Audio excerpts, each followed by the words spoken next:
aprender. La siguiente es mucho estudio. Yo creo que ese es un elemento clave también, estudiar y leer, procurar ser muy selectivo en lo que lees, porque bueno, a nosotros, y lo sabemos, nos tocan la puerta de nuestro salón materiales muy comerciales que muchas veces nos confunden, ¿no? Nos ponen todo tan fácil y que nos llevan por otro camino que nada que ver. La escuela pública es una muy buena posibilidad, sobre todo para las zonas pobres y marginadas, porque para muchos niños es el único recurso que tienen para salir adelante y la escuela tiene que responderle a eso, ¿no? A toda la expectativa que el papá requiere en cuestión de productos, en cuestión de beneficios para sus hijos. Y hay condiciones, pero se necesita mucha talacha, que les decía yo a mis compañeros, desempolvarse muchas cosas para que se pueda responder a eso. Rodolfo, al cierre del último bloque te interrumpí en un punto muy importante. Es decir, sin duda hay razones y causas endógenas que explican por qué estamos donde estamos. Pero en todo el mundo se educan niños. Es decir, en todo el mundo se educan niños de las mismas edades y básicamente con contenidos similares. Bueno, ¿dónde está la diferencia y cuáles serían experiencias exitosas de las que valdría la pena aprender? Bueno, yo creo que en el país también hay experiencias interesantes, escuelas que logran formar a los niños en estas capacidades para expresarse, argumentar, estudiar, pensar en general, ¿no? También las tenemos aquí. Hay unas muy famosas como las de Finlandia. Y yo creo que tanto en estas escuelas que funcionan en México como aquellas que se han estudiado y se han comentado mucho, hay varios asuntos que las distinguen. Primero, el objetivo es que los niños aprendan a pensar y para eso tienen que tener las herramientas intelectuales fundamentales, ¿no? Es decir, que la herramienta intelectual no es el objetivo en sí mismo y mucho menos las reglas, los procedimientos, las definiciones ya extendidas. Ese es el primer asunto.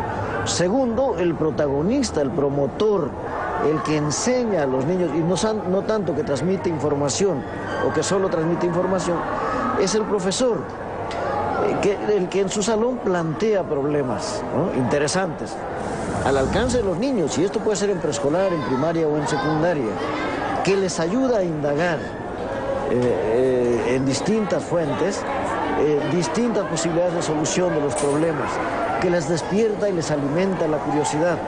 Yo creo eso distingue.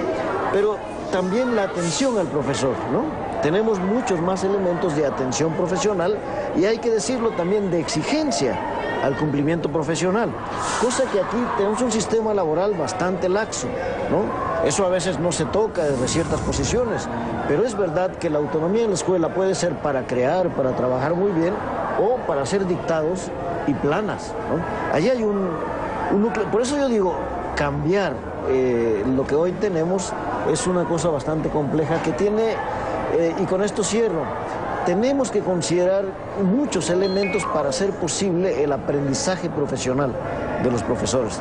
Es decir, no dar por sentado que estas nuevas demandas pueden ser absorbidas y ya, sino que tiene que haber un proceso de formación, de experimentación pedagógica, de apoyo institucional, y hoy el sistema no está creando esas condiciones. Yo creo que por ahí va el asunto. Hola, hasta ahora hemos delineado, nos han ayudado a delinear un panorama, un diagnóstico bastante completo, digamos, a la par de preocupante de la situación de la educación en nuestro país. Ya Rodolfo nos ha comentado algunas de las características que a su juicio han convertido a otras experiencias en otros países en experiencias exitosas. ¿Cuál crees, Ola, que sea lo que tenemos, la agenda pendiente en esta materia? ¿Cómo hacer para mejorar la educación, visto dónde estamos y visto lo que aspiramos a hacer? Pero mira, el común denominador que yo encuentro en sistemas exitosos, más allá de la estructura, es una idea de aprendizaje que piensa que los niños, los adolescentes, son los protagonistas del proceso. Trabajan más tiempo juntos, discuten más, problemas, el profesor es mucho más el soporte de estos procesos, conectan mucho más los conocimientos. Matemáticas tiene que ver con historia y con biología, y geografía con lengua. Eso ayuda a que los niños tengan experiencias intelectuales genuinas, a su alcance, pueden ser muy sencillas. Eso implica quitar los obstáculos institucionales más fáciles. Debemos tener un currículum mucho más ligero, ¿no? Hace mucho tiempo que se dice en currículum, tener menos es tener más. En cuanto a calidad. En cuanto a calidad, porque claro, llegas a un nivel donde efectivamente se puede pensar de manera compleja. Hay prioridades. El lenguaje, ¿no? ¿Por qué encerramos al lenguaje en la clase de español? ¿No? Pues debía ser un vehículo central en todas las materias, transversal. Hablar, escuchar, interpretar, escribir, leer, ¿no? Yo digo, paradójicamente, más modestia en los contenidos y más ambición en la forma, más peso a la creatividad, al gusto. ¿Cuántas gentes conoces que han odiado las matemáticas o que no volvieron a leer un libro por la escuela, ¿no? Incompetencias, repugnancias aprendidas. Tenemos que ir acabando con eso. Va a ser largo, quitemos obstáculos y tengamos claro dónde queremos caminar. Hola, aquí no lo has mencionado y te preguntaría, y también la composición, digamos, de la escuela desde el punto de vista sociocultural, socioeconómico, es decir, al final una escuela laica en ese sentido, no solo desde el punto de vista religioso, sino en la cual la enorme diversidad del país se encuentre desde la infancia, conviva, aprenda a ser tolerante y demás, ¿sería también un factor importante? Sin duda, yo digo, cuando nos quejamos de grupos empresariales, de grupos políticos, de funcionarios que parecen no entender al país, en buena parte es porque si tú analizas su biografía, sin salir de México, nunca vivieron en México, ¿no? Hay una pequeña experiencia en una escuela de Chihuahua en la que descubrimos que una proporción altísima del grupo de un grupo de secundaria nunca se había subido a un camión urbano, ¿no? Entonces ves a México como indicadores, ¿no? Porque no tuviste esta experiencia sin duda compleja, pero esencial para un ciudadano de este país. Hemos discutido distintos ángulos del problema educativo. Sin duda, el tema de qué enseñar está al principio.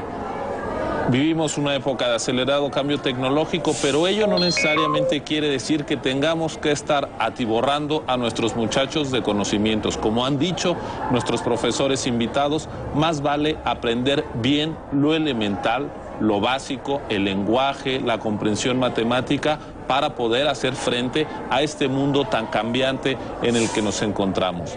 Pero la escuela también son sus maestros. Prácticas pedagógicas donde el maestro quiere cumplir un programa sin voltear a ver a los niños, sino atendiendo a lo que dice el supervisor, es un maestro que se está alejando del objetivo fundamental de la escuela. Pero esa escuela también condiciona al maestro cuando de lo que se trata es de mantener el orden dentro del sistema educativo y no de más bien generar un desorden imaginativo o una implosión de inquietud por el conocimiento, que es lo que no nos está dando la escuela. Los problemas que hemos discutido hoy nos demuestran que la salida ni siquiera para unos cuantos está en escaparse, en refugiarse en la educación privada. Tampoco la educación básica privada está resolviendo el problema básico de nuestro país y sí está generando una segregación social que nos va multiplicando los problemas. O nos hacemos cargo de la escuela pública y la volvemos incluyente y centro de nuestras preocupaciones, o estaremos cerrando las puertas no solo a los muchachos que se encuentran ahí ahora, sino a la posibilidad de tener una sociedad cohesionada y con futuro compartido. Esto ha sido México Diferente. Muchas gracias por acompañarnos. Lo esperamos a la próxima.